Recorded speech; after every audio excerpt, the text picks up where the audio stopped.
we at Platform are very honored to have an incredible roster of talent. I see many of you here today, so thank you for coming. So I'll start off by just welcoming to the stage, and we'll kick things off. I'm so excited. To start off, we have Zara Hassan, a teacher and content creator who I have been following. If you don't follow, you need to. The most incredible content who inspires me all the time. Up there, Edwin Chung, a VFX creator who just does the most magical transition, magical work.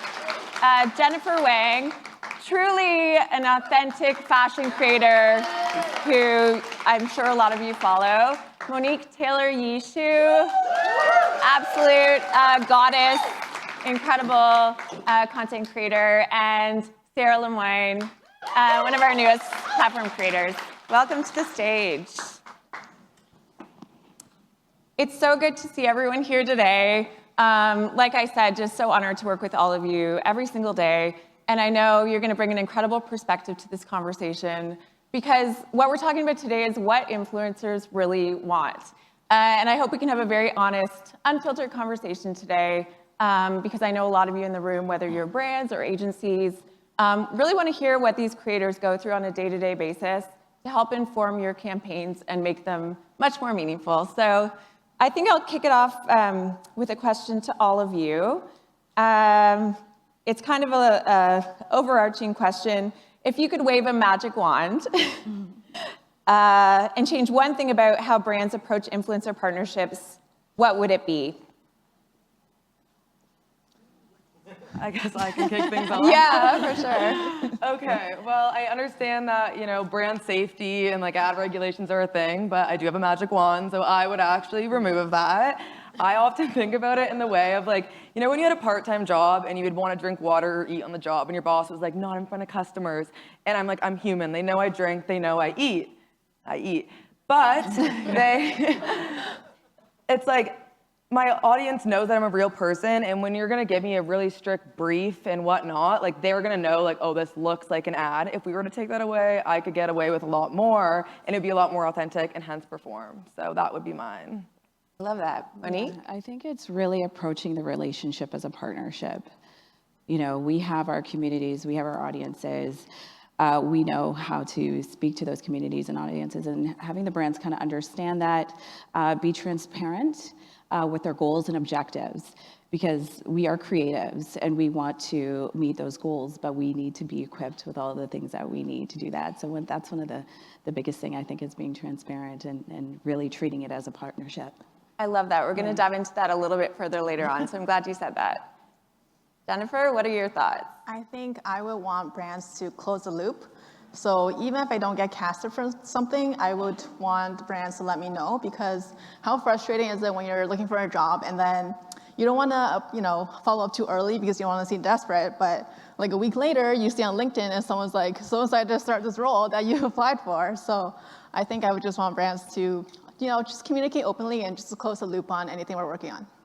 I love that. I love that you all have such different answers, but yeah, this is great perspective already. Yeah, Evan? I think longer term partnerships is always great. I think for the obvious reasons of financial stability, you kind of have something in the pipeline. But I think also longer term partnerships facilitate a bit of leeway with your creativity. So, you're not going to always make all the shots you take.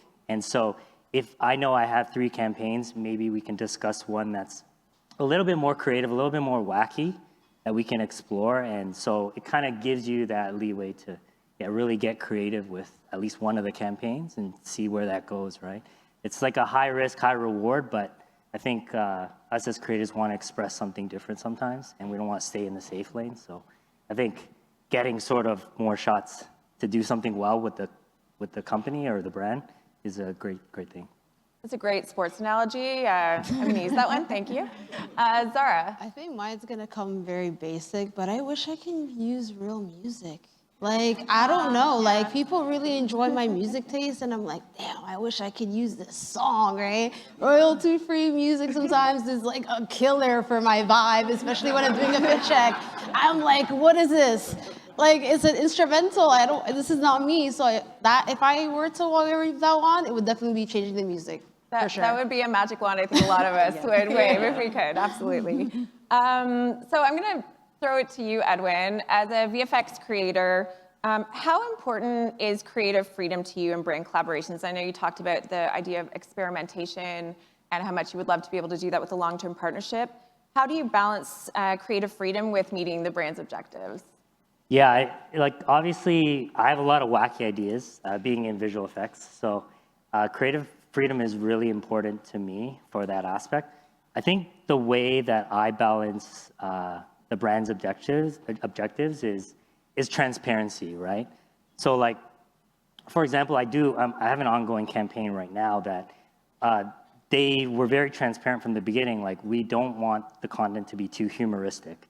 And my content is naturally humoristic because I'm like a stop motion doll kind of getting whipped around in the videos. So it's naturally humoristic, but knowing that, it kind of sets it for success that I can, okay, conceptually, I'm gonna work on certain aspects of this that I won't make too humoristic.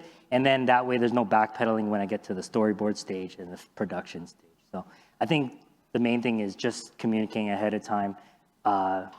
Like, it's okay to guide us where you want us to go and just let us know what you want, but also what you don't want. So that's kind of like where my head goes at with balancing things. Right, that's really good for brands to know, just being able to, give you a little bit more direction as far as what they don't want, because we don't often get that. We get like, these are the do's, but the don'ts sometimes don't always translate. So it's good to know kind of what parameters you can work within. Zara, I have a question for you. Yes. So beyond financial compensation, which we love, obviously we got to get paid, what factors are most important to you when evaluating brand partnerships?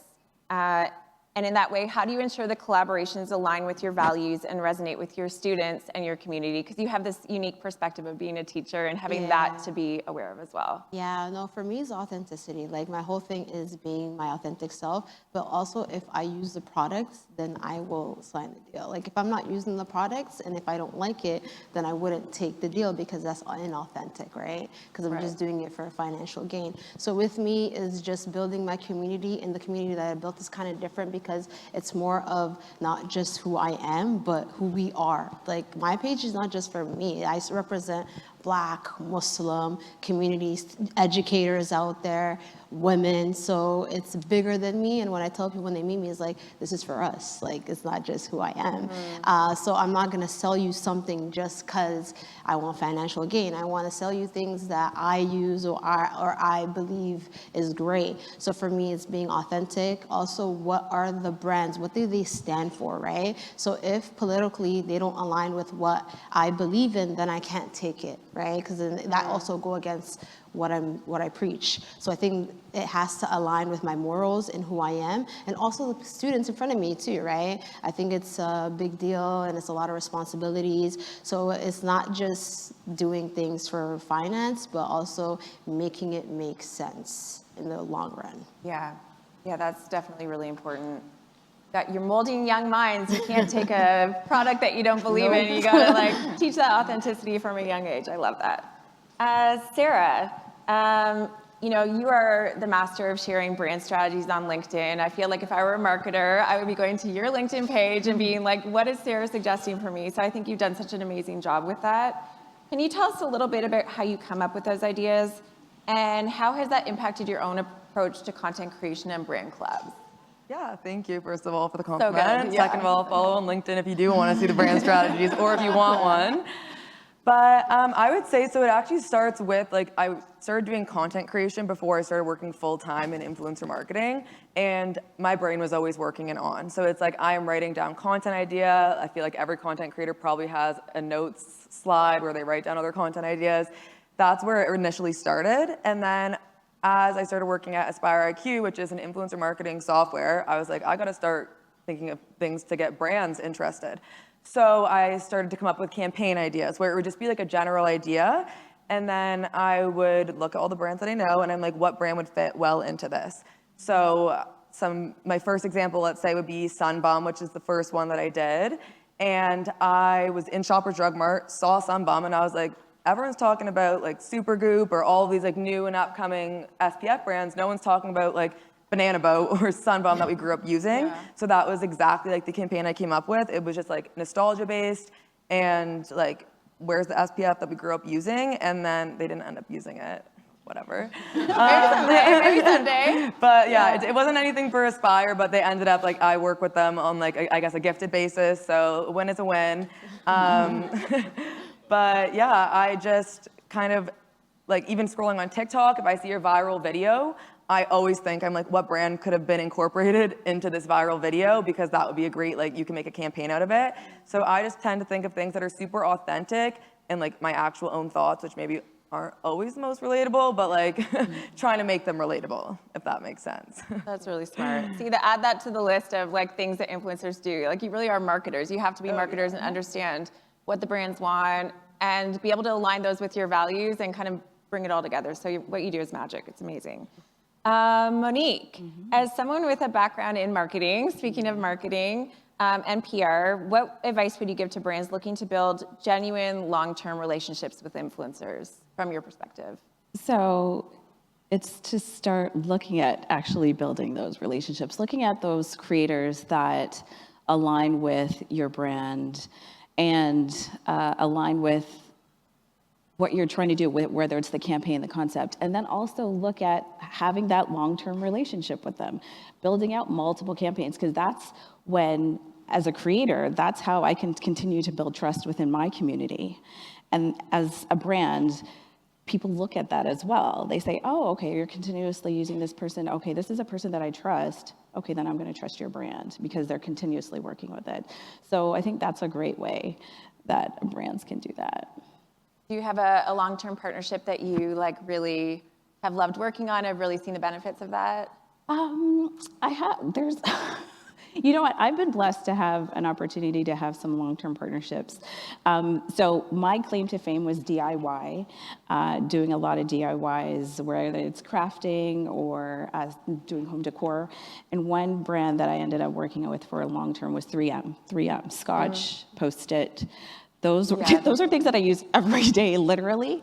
And it was a great partnership because that I was able to get creative. These are products that I use every day, literally, with what I'm doing, whether it's decor-based or whatnot. So they understood that, and that was a great way for us to work together. They gave me the opportunity to be creative in what we were doing. So yeah, it just worked so well. Yeah, I remember those campaigns. Yeah. So yeah, and really it as a consumer, I mean, we're all consumers too. You really do feel that when you're following someone and you can really sense that genuine connection with the brand. So Jennifer, you know, you are, like I said, kind of the queen of authenticity. I just love following your fashion content and the way that you're really honest in a really brave way as far as like, you know, you're approaching it from a consumer and would I actually buy this? And I love the fact that you do that. And I think it's, first of all, just so brave that you do it in the way that you do. What can brands do to improve the briefing process of the campaign so the partnership feels really authentic?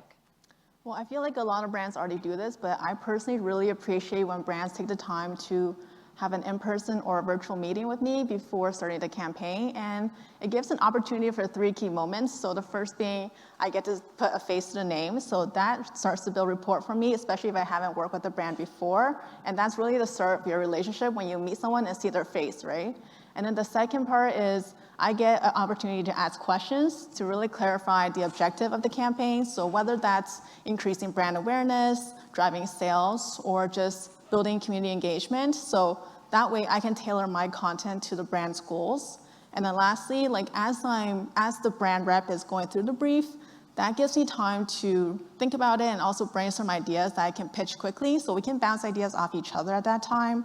And you can also, I mean, that saves time in the future because it's either that or you're sending dozens of emails back and forth to each other, right? So ultimately those 3 things I find really helpful. And like the last thing, a little bonus tip is that I'm someone who gets excited when other people are excited. So to see the brand's rep's passion for the project and passion for the brand really helps me become more excited about the project as well. Do you all feel that way? I'm just curious with all the brands and marketers in the room. Do you all feel that way about briefing calls? Do you really all enjoy those, value them? Absolutely. Yeah, 100%. Yeah. Great, good to know. 100%, Yeah. 5 out of 5. I don't know how the rest of you feel, but yeah, that's good to know. I love them. But I feel like there is so many back and forth Yeah. emails that Yeah. it's like way easier to hop on a call. You get to feel like the real energy and vibe. Like I think more brands need to do it. I love that. I love to Yeah. hear that. Take note. Everyone take note. Yep. That's good. So this is a question for all of you. So the casting process for campaigns can sometimes feel like a black box and very daunting. When you don't get selected, how important is that feedback to you? And I know that was, I think Jennifer, you said that? Yeah. How important is that feedback to you, even if you don't get selected for a campaign?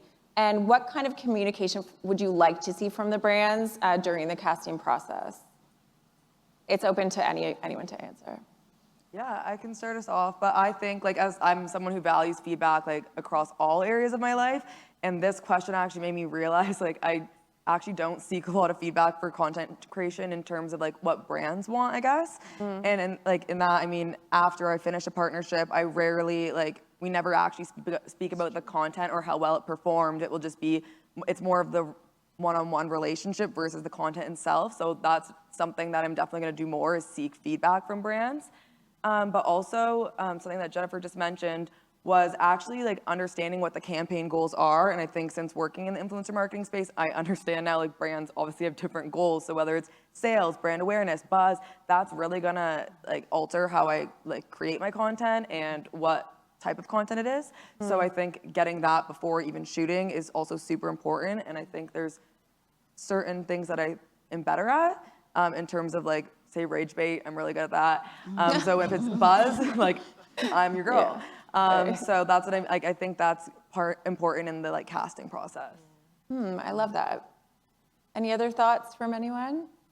Yeah, I would say feedback is really important in how we sort of have an open perspective on how we can change our content or our pitches. But more than that, I would love the post feedback for sure. Like, I think secretly, like I'm a little nerd in the marketing world, like I content create, but I like sort of seeing what works in the market as an ad. So it would be nice for the brands to be like, hey, this is what we liked about it, or this is what we didn't like. Like it didn't perform in this role. Like it's not gonna hurt my feelings to know like what went wrong.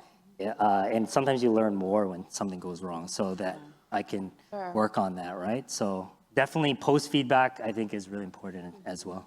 It's confidence, right? Like if you're confident in your creator, it's okay to get that feedback because it can help you improve, which I know you're all very invested in improvement. So nice to hear. Yeah, I think also just open communication is like important because again, what they're saying is true because once you post and then you give your metrics and then that's it till like the next round they reach out. But I feel like having like an organic and building that long-term relationship, then it makes sense because like how can you integrate your page then to have organic content already streamlined so then your paid content makes sense, right? Because if you're not rocking, let's say the brand, and then all of a sudden the whole video you're rocking the clothes of the brand doesn't make sense, right? So I think it's just organically building that. What does that look like month to month and how you can curate that page. I love that. All great tips. And when it just going back quickly to, getting that feedback from brands, it's like going on a first date and then you just never hear from the person. It's been a while for me, been married a long time, but yeah, it would be nice to know what went wrong, right? It would just be nice to know. And then you can, if you really are invested in that relationship with that brand, that's something you can work towards and work on for next time. So I think that's fantastic. Sorry, Sarah, I just wanted to add. Yeah, please. I know early on in my content creating journey, when brands would ask for stats, you send the screenshot and then, you don't see anything. I would be really nervous because I'm in my mind, I'm this did not perform well. Right. And you send the screenshot and you don't hear. And there was a time that I heard back, this was the best performing out of the program. And I'm like, right. I feel good now. So definitely not even just the not moving forward feedback, but even once your postmortem, if you will, of their campaign, Yeah, and I wonder if it's a hesitancy to give that feedback just because maybe they worry that they're going to hurt your feelings, but the good feedback has to be given too, right? Exactly. I love that. I have another question for you when it comes to, we're talking about expectations from brands, but, this is especially notable during cultural months of significance, whether that's Pride Month or Black History Month. What do you expect from brands in terms of their approach to influencer partnerships? I know we touched on this a little bit earlier in one of the other panels, but I'd love to hear from all of you what your perspective is as well. How can they avoid performative activism and ensure their efforts are genuine and supportive? I think it's just not focusing on like 1 month. I hate it. Like, you know, like Black History Month, February. Okay, now we got to do everything black. It doesn't make any sense. Or like Pride Month, June. No, like I think it just needs to be like an all year thing. And I feel like they need to kind of reach out to people who live in those like lived experiences and ask questions before you go and pitch an idea. Because a lot of times when you hear an idea and someone's listening to it and someone's telling you about your lived experience, it's like a disconnect, right? You're like, oh, no, that doesn't happen.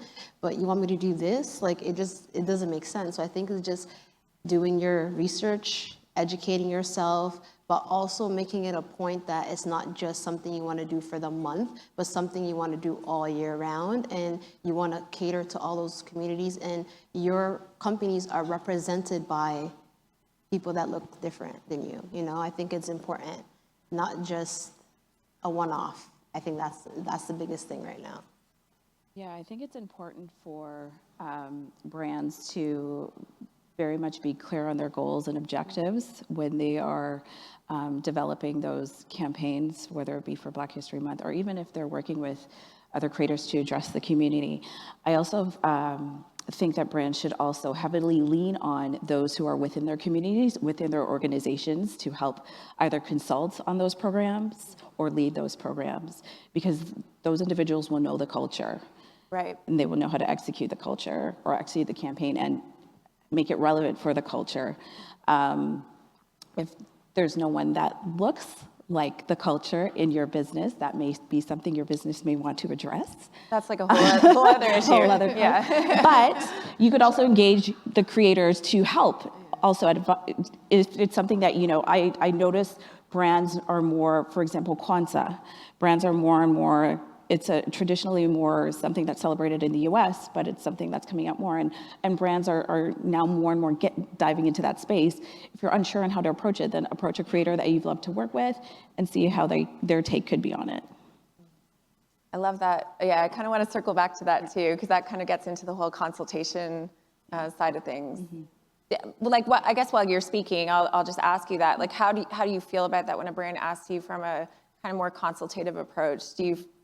It sounds like you like that, but I do like that because it shows that they're thinking about it more. They're not just thinking, oh, let's go ahead and put this out. This is what looks like trendy, so we're going to fit into it. No, we're actually going to consult the community first before moving forward. So yeah. We found some brands do that, and we really appreciate when they pay the creators for that consultative time as well, just because it really does, you know, first of all, they're getting a lot of value out of that by speaking to the creators, but I think, you know, really valuing that in all the different ways, both from an education perspective and also valuing your time and your effort that goes into that. So that's just my personal philosophy, but I really appreciate when they do that. Any other thoughts?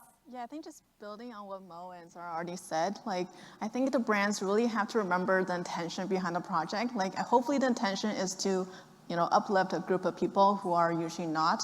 And then, like, to do that, you really have to know the details, the historical context and nuances, behind that event. It's not just about, you know, that particular time in that time, right? It's not just about that month or that day. It's like, what's everything behind it? And then that really helps you, like, avoid, you know, saying something wrong or making a mistake about it. Because, for example, I think a trend that's happening nowadays is that people call Lunar New Year the same as Chinese New Year, and they're not the same, right? But brands use it interchangeably, but that's not exactly correct. And me being a Chinese person, when I see like Lunar New Year being celebrated with like Chinese images or graphics, like that doesn't make me want to buy that limited edition Lunar New Year set, right? So I think also like, going back to your previous question, it's good for brands to take feedback after the fact as well, like about the campaign, like from creators who celebrate that event or just from the community in general. Yeah, you guys didn't tell me to say this, but I like the way you guys do it at Platform, because you guys will, shout out to you guys will ask your creators, like, does this campaign resonate with you? Do you have a story behind it? And I think those like are very important questions, and I think just putting that out there, do you have a story, with this, like that matters. So yeah, Yeah, shout out to you. Sarah, you didn't pay me to say this either, but truly, like this is one of the reasons I joined Platform.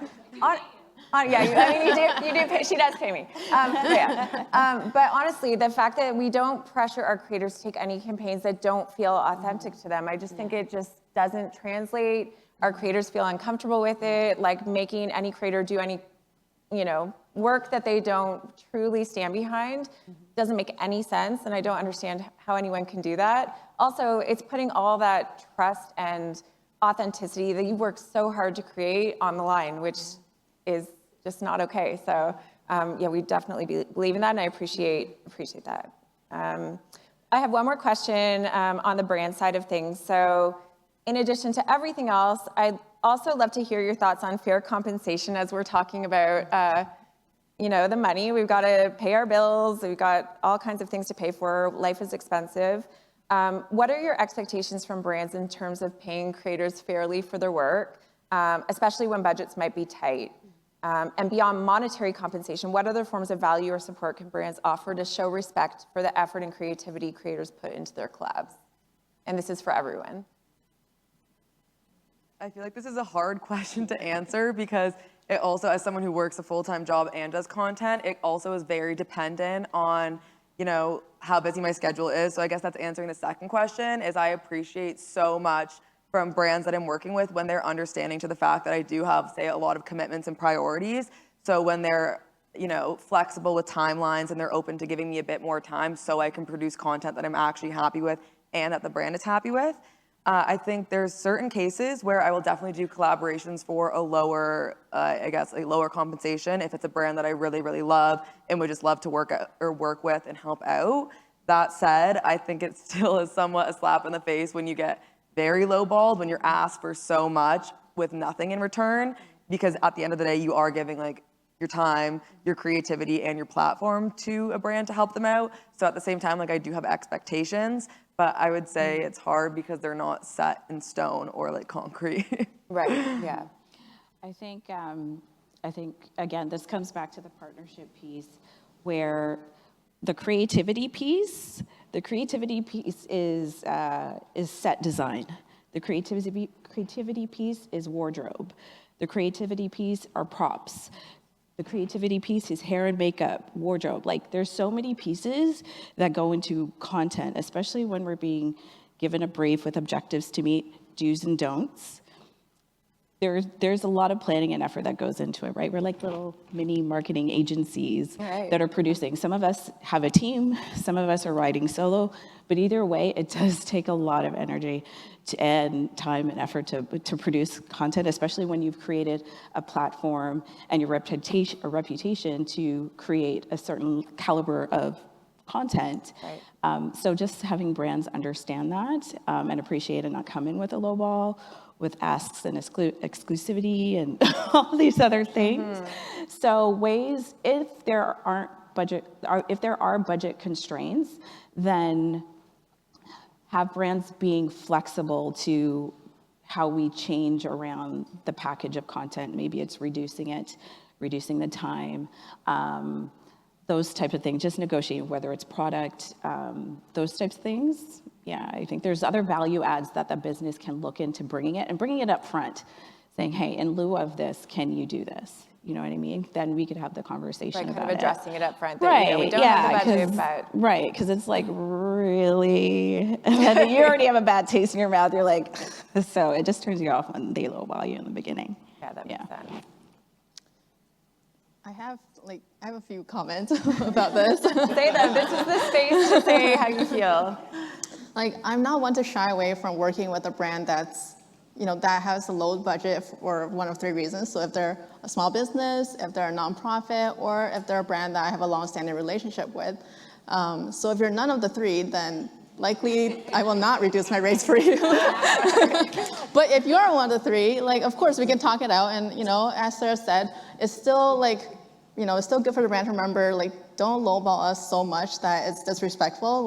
Like Mo said, we have so many things to consider when we're creating that 10, 15-second video, right? It's not just about shooting the video in that 10, 15-second time frame. There's a lot of work involved for us, and we do want to be fairly compensated. But if you're a brand, like a small business that doesn't have that budget, then like I would be more likely to work with you if your mission is the same as mine. So personally, I really value sustainability. So if it's like a small business that's like pushing that and working towards that, then I'm happy to work with you at a reduced rate.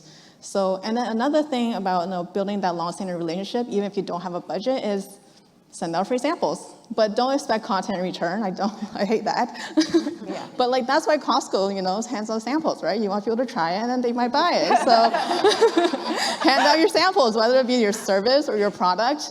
I wouldn't advise to like mass send out your stuff, but be selective with the influencers that you pick. Like, do they already use something similar? Do you think they fit your brand's mission, your brand's goals? And then ultimately, that's kind of how you start building that relationship. So like product, great, but yeah, not being prescriptive with the content that you need to do. And just, if you love it, you post. Yeah. If you don't, here's a nice gift. Okay. Exactly. Yeah, great. Yeah, I think like a sliding scale of if it is a lower budget, then give us more creative freedom with it and give us more open brief. Yeah. So like, for example, there is a campaign that just I raised my hand for. It's well below my rates, but I already have an idea that I'm excited to do, and it's like something I would just love to share on my feed. So it doesn't matter that, it's just creatively, it just inspired me. So if you give us that sort of satisfy our inner artist, then Right. I mean, we'll take a lower rate. It's not the end of the world, yeah. Yeah, I think it's just I'm feeling like it's a weird space because like I'm a teacher, so there's a set salary, right? Like you know what you're gonna get paid.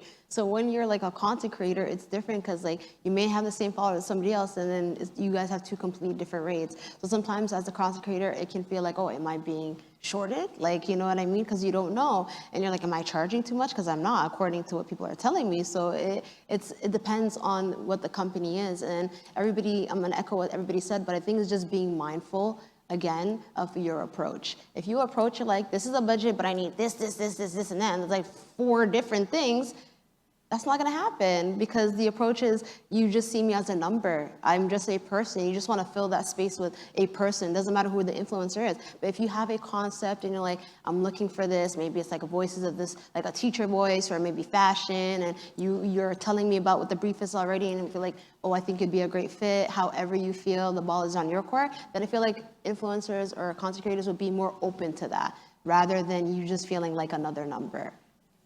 So many good Really perspectives second there. that. That was a really good perspective. Yeah. Well, it kind of goes back to the whole fact that these partnerships are really relationships, right? I mean, we want the brands to be happy and give them what they want. Creators also have things that they want. And, you obviously all have done a lot of research with the brands that you decide to partner with. You take a lot of time to make sure that those are authentic partnerships. And, many of the brands we work with and agencies do the same, and we encourage everyone to do that, just to get to know the creators that they're pitching with their own campaigns, to make sure that the rates make sense, make sure that they're bringing value just in the same way they expect value from you. So the markers of any good relationship, you got to both come together and give it your all. So I think this is a good time to transition into being an influencer as a career, and how do you build a thriving career? I know we talked about future-proofing your influence, which was really great. And this kind of goes along the same lines of that, but really, this is a relatively new space. And so, anyone who's had a career in this industry, what is it, max like 15 years at this point?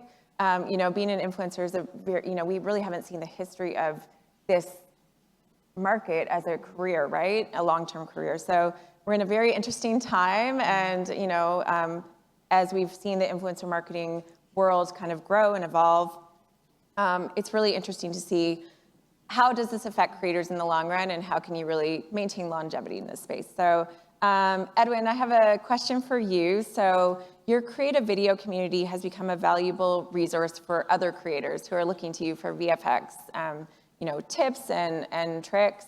Can you share how it has helped you grow your own career, and what advice you'd give to other creators looking to build community? Yeah, I'll give a little bit of a story about the membership, which is the creative video community.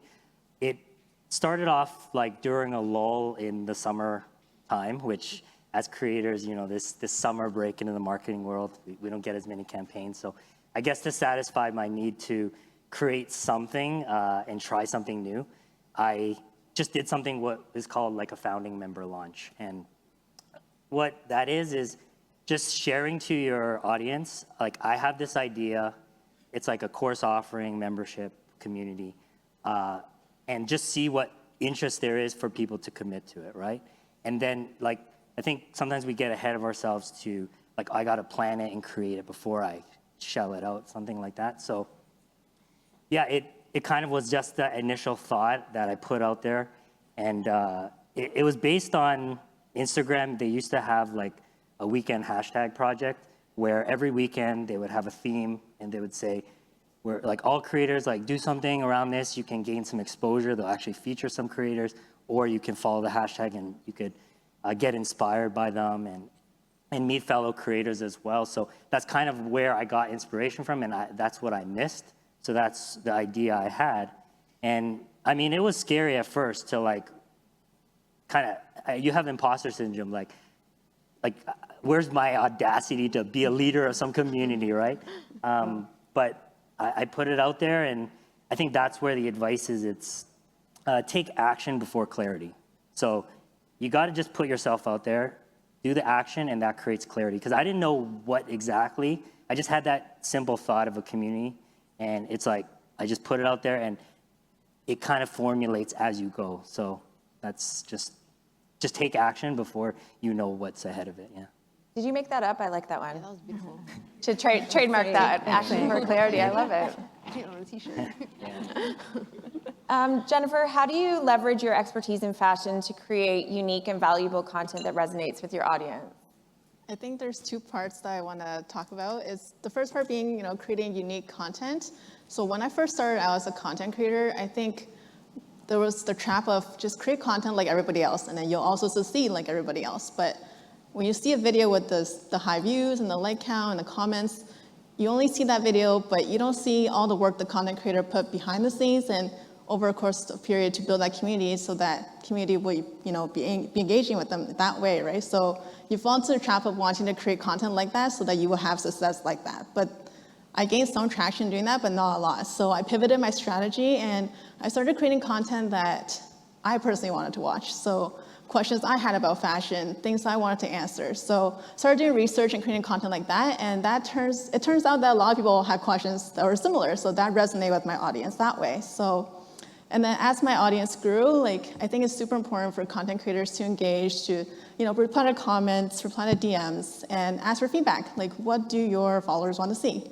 A series I make is fashion reviews. So I often ask my audience, what brand do you want me to review next? And that gets me a lot of ideas. That saves me work because I don't have to do research about new brands, but it's like a win. So that's kind of how I do that. I love that crowdsourcing for inspiration. Yes. Yeah, you've got that community right there. Why not? I love that. Zara, now you have a unique perspective as well, and your commitment is to inclusivity and representation, and it's so inspiring. I just love watching your content and just how much you truly are passionate about that. How has this shaped your career as an influencer and an educator? And can you share a specific example of how you've used your platform to amplify marginalized voices and drive positive change? Yeah, I stumbled upon this life. My students is the reason why I even have an account. In 2021, during COVID, they said, Mr. San, you need to create a TikTok. And I'm like, you want to see your teacher outside of school on your feed? That is mind-boggling to me. And I'm happy that I did that, because then that's how I started off.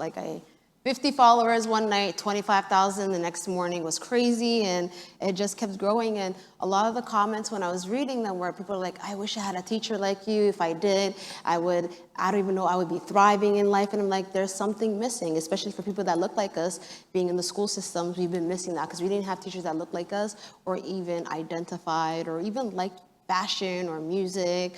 So I thought that was really cool. And now it's become a thing where I get to talk about community, because people come in for fashion, yes, but Mr. San is really known for community work. So I work with 2 organizations. I've raised money for them. I put 9 girls through school in Kenya. I've never been to Kenya. So it's crazy that I can do that over Instagram, or TikTok. So using my platform to uplift communities is my life, and I already do that inside the classroom, so it's really cool to do that digitally and also create a space for all educators around the world to feel safe or be like, you've inspired me to wear sneakers today, or I work in a school where everybody's very negative and you make me feel like I can be positive and just connect with the students. So when I hear stories like that, I feel like it's bigger than me. So it's just showing people that, hey, like, when you share your story and you know your why, you don't know who you can connect with or whose lives that you can change. And I think sometimes as content creators, we miss that or we forget about that, but you don't understand. There's people that follow you because they resonate with you. They see themselves in you. So that is the reason why representation matters. And even in the classroom, it's beautiful because kids come up to me like, get so happy. I work at an elementary school, and these little grade 1 girls are running to me, Mrs. Han, I love you, every day, as if I'm like the biggest hero. And it's insane. It's because they see me on social media or see me on the news, and it's crazy because when they see me in real life, they're like, yo, that's me, like, you're my teacher. And it's just like the most beautiful thing. So I feel like sometimes we forget how important representation does matter, and social media is a great thing because for people that look like us, we've never had access to media because we've been blocked. Like, we were blocked, or you had to audition, or our voices wasn't there. But now you get to curate that. You get to tell your own story, and that's just what it is. Like, you are the creator, and I think that's the most beautiful part about it. Yeah, that kind of goes back to one of the other panels where it's like you are the voice in the room who can make that change. Exactly. I wonder how many like little Zaras are going to be in the audience in like 15 years at Platform Social. Like, no, so inspiring. I can't wait. That's beautiful. Sarah, what advice would you give to aspiring influencers who are just starting out? I know you're relatively new to the space, although you've made quite a mark in the like little amount of time that you've been in the space. So those creators who are starting out and trying to find their niche in a crowded market, and what are some common pitfalls to avoid? Yeah, it's an awesome question because in the elevator today, I ran into a guy. He's like, where are you going? Of course. And I was like, a work event. Well, that's what I mean. Oh, you're dressed nice. Where are you going? A work event. And then we got into it. And then he was saying, like, well, what advice would you give to someone who wants to get into content creation? And my number one thing, I think because now people know that it's a great way to make money, my number one piece of advice, if that's the only reason you're in it, back away. Yeah. Turn the other way, because I think all of us probably create content because it's something we're truly passionate about. And for the longest time, like when I would just post like trends and whatnot, I had no niche. I had no really sense of community. I just did it because I loved it, which is why it never felt like a job. But the more that I started to build a career in it, I actually realized I did have a community. It was girls and women who had just graduated university, or they were in university and navigating post-grad life and building confidence and starting a career. There were so many different things where I realized like I didn't actually need to niche down. I can cover all of these different, like, I guess, subjects and topics, and it's relatable to other people. So I would say like the biggest pitfalls to avoid is thinking that you have to have this specific niche and follow what everyone else is doing. Doing your own thing will always come out on top because that means there's no one else like you. And then also not being in it for the money, because I think that's the quickest way to get uninspired. And even though I've now like built a bit of a platform and audience and community, when my videos aren't performing, that still sucks. It's a bit uninspiring. But I used to not care about that as much because it wasn't my job, or it was like whatnot. So I would just say to detach yourself from any outcomes and just do it because you love it. Oh, the algorithm, huh? Yeah. Not my friend. Monique, how does your role as a mother influence the type of content you create and the brands you partner with? I know you've got 2 incredible kids who are super talented in their own right, but I'm curious to hear how that impacts your role. So I'm all about authenticity. And so when it comes to my brand partnerships, I work with brands that surround lifestyle, family content, family-oriented products, services, whatnot, if you will. And so I also work with brands that are also understanding that I have a family life as well, and that so being understanding of timelines. They know my daughters are busy. Yeah. My daughter's schedules are very demanding, and they are demanded of in content often. So just being mindful of that. as well as I'm working with brands. And again, it's working with the long-term partnerships, again, make it also valuable. Because again, my audience, they're mainly women, mothers, and families as well. And so when I'm putting out the content, that's who's identifying with it. That's who I'm impacting, right? And so working with those brands that understand that and reach out and then are open to that long-term partnership, then that, again, that fosters that authenticity. When I'm creating content. Good answer. Edwin, I'm going to throw it back to you. How has your focus on VFX helped you stand out in a crowded market and attract brand partnerships? Sometimes we call you the Canadian Zach King internally. I don't know if you knew that. I'd love to hear how that has helped you stand out. Yeah, well, actually, I would say the focus on visual effects isn't necessarily what helps me stand out. I think it's finding my style that let me be the most creative I could be. And so VFX was kind of like a conduit for me. I have all these wacky ideas of a magical world, so that is what allows me to be creative. So I think, just find your style that allows you to be your most creative self. That's my advice. And as far as like, if people are struggling to find their style, how do you suggest they do that? I know you said sort of like try it. I forget that. I need to write that down. I don't have a pen up here.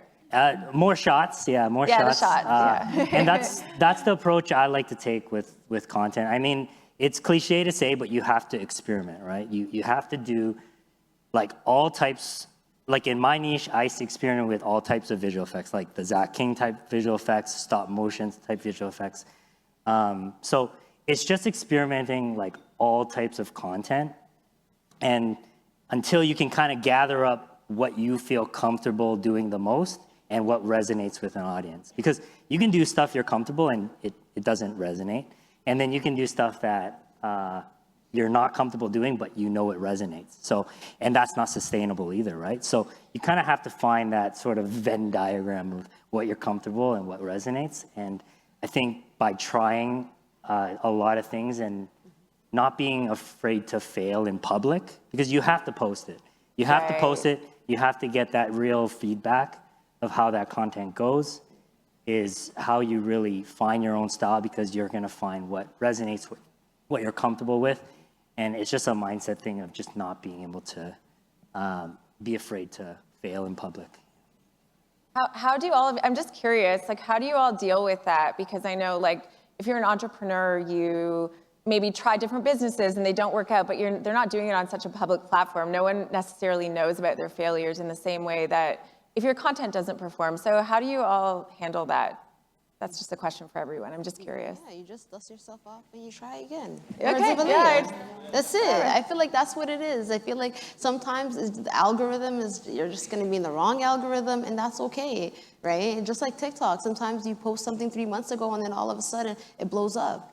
You're like, oh, why this video, right? So again, it's just as long as you're proud of what you produce and you can stand on it, that's all that matters at the end of the day. I always say if I can go back and laugh at it, then I don't care because I thought it was funny. So like, but it does suck. Like I will like when you're making videos and when you're proud of them and they don't perform, like it's not the best feeling in the world. But I just think like I always find like a few videos will blow up and then the rest do like not as well for the next few weeks. So I just tell myself that's what it is. Yeah, right. Yeah. I guess, I mean, the algorithm, I think we're all starting to understand. It's super unpredictable, so just blame it on the algorithm. All right, I want to dive into the reality of influencer life, what it's actually like to do this as a career. So how do you all take, and this is a question for everyone up here, how do you take care of your mental health and set boundaries while sharing your lives online and navigating the pressures of the influencer industry? Go ahead. So in terms of boundaries, while I do post the girls, for example, I don't post them all the time. I definitely don't post in real time.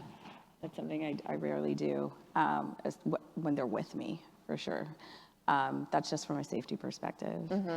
In terms of boundaries, So this is why platform is just such a blessing. My manager, Sarah, shout out Sarah, helps manage. So essentially what I'm getting at is having a team that can support you to help you, because creator burnout is very real. And so having that support, someone to do the negotiation, someone to look at your schedule holistically, someone who understands what commitments you may have, who can advocate for you in that perspective. That has been valuable for me, for example. Also being able to delegate some things. I've been blessed to also have a husband that's super supportive, who films and edits my content. And so again, surrounding yourself with people who can support you. Even a support system of friends as well, that you can bounce ideas off. And then also checking in with yourself. Like the doom scroll is always, and comparison is always a thief of joy. So don't compare yourself to others.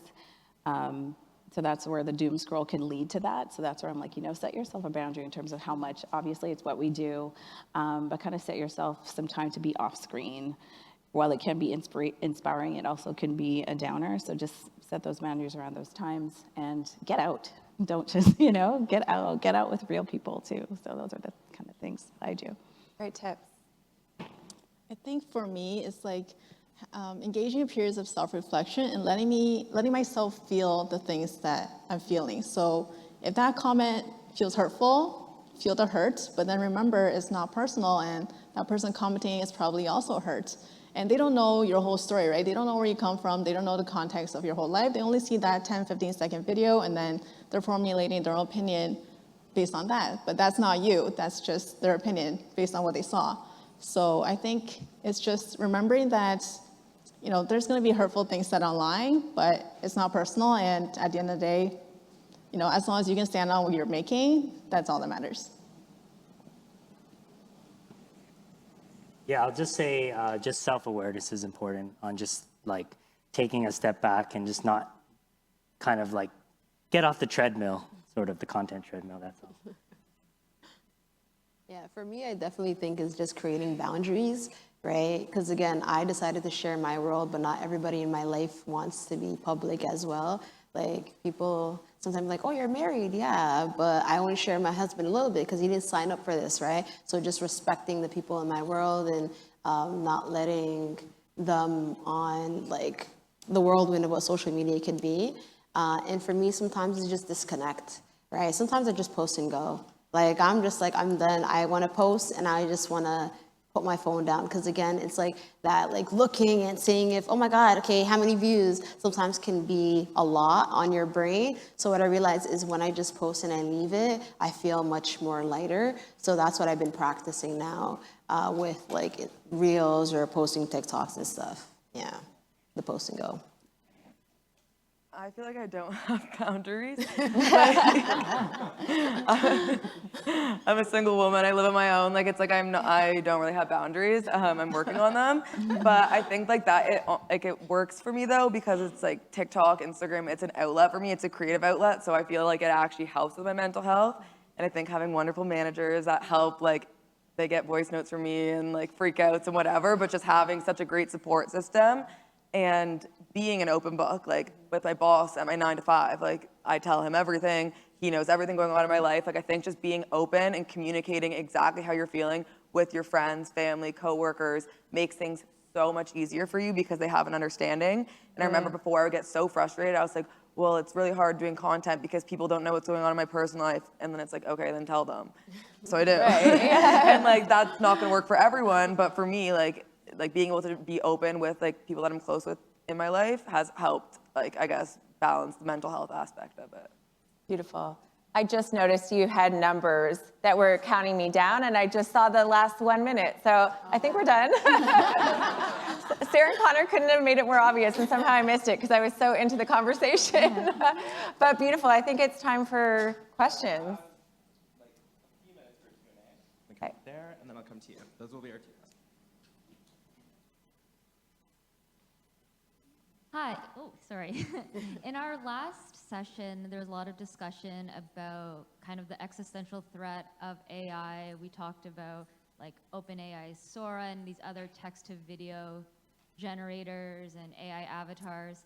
And I was wondering if you had seen the effects of AI in your own careers this year or in the past like 18 months as it's proliferated, and just generally what you're thinking about when it comes to that. I'm not worried. Same. But exactly what they were saying. Like, I honestly haven't seen, I've seen like the AI like creators and even the ChatGPT stuff, especially working in sales. And the biggest thing I always see about AI in sales is that you can tell people want personalization, people want authenticity, and that goes right into content creation as well. I can use it for my own benefit, I think, in terms of editing, but I don't feel threatened by AI. I'm confident. Yeah, I would say with AI, it at the end of the day, it's sourcing things that have been previously done. So as long as you are using your own creative mind, like AI is not creative. It's just putting together what has been posted out there. So you just have to know that you are the ultimate DJ remixing all this stuff in your mind and creating your own unique style. And that's how to stay ahead of sort of like the AI game. Yeah. And AI is not flyer than me, so that's just what I gotta say. My fit, so it's not doing that, right? So when you're into fashion, there's no competition, right? AI cannot do what you do. Yeah, Look at the bit. Look at I everyone know. here. Like, Wow. it's ridiculous. Yeah. Thank you for all the insights and sharing everything on this panel. I have a question about client on set versus closed set, and what your take on that is. If you have clients asking to be on set, do you welcome them on set? Does that take up more time while you're filming, but save you time in edits in terms of approvals? Yeah, what's your take on client on set versus closed set? Well, I haven't worked for my personal content on my brand page. I haven't worked with in that capacity. I've worked with it on other projects, and I think it probably would depend, but I think it's actually better to have the client there, because then you don't have to worry about having to reschedule shoots later because they weren't aware of XYZ. Especially even when you're doing it at home, for example, and you're working on a cooking, for example, I do cooking videos. You're doing a cooking video, your fridge label's in there. You're not thinking about that. But if the client's there, then they could say, oh, you know what, turn the camera a little this way. Yeah, there's creative ways that you can edit, but in terms of having the client there, I think it would be helpful. I think it's helpful in that sense, but it's a lot of pressure.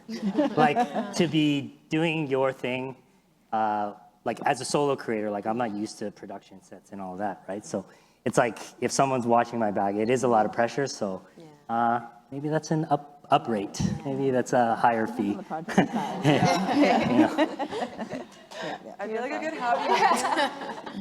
I feel like a good happy medium is like, recently I've been doing a partnership where it's like, where I'm going into the store to shoot for them, but I have someone's contact information. So I want to FaceTime them, but I feel like it's inappropriate. So I send them pictures and voice memos and whatnot, which is really helpful because it makes sure that I'm getting all the right content, but they're not right there like looking over my shoulder. So I think that's like a happy hybrid medium maybe. Yeah. I think that's a wrap. Thank you so much, everybody.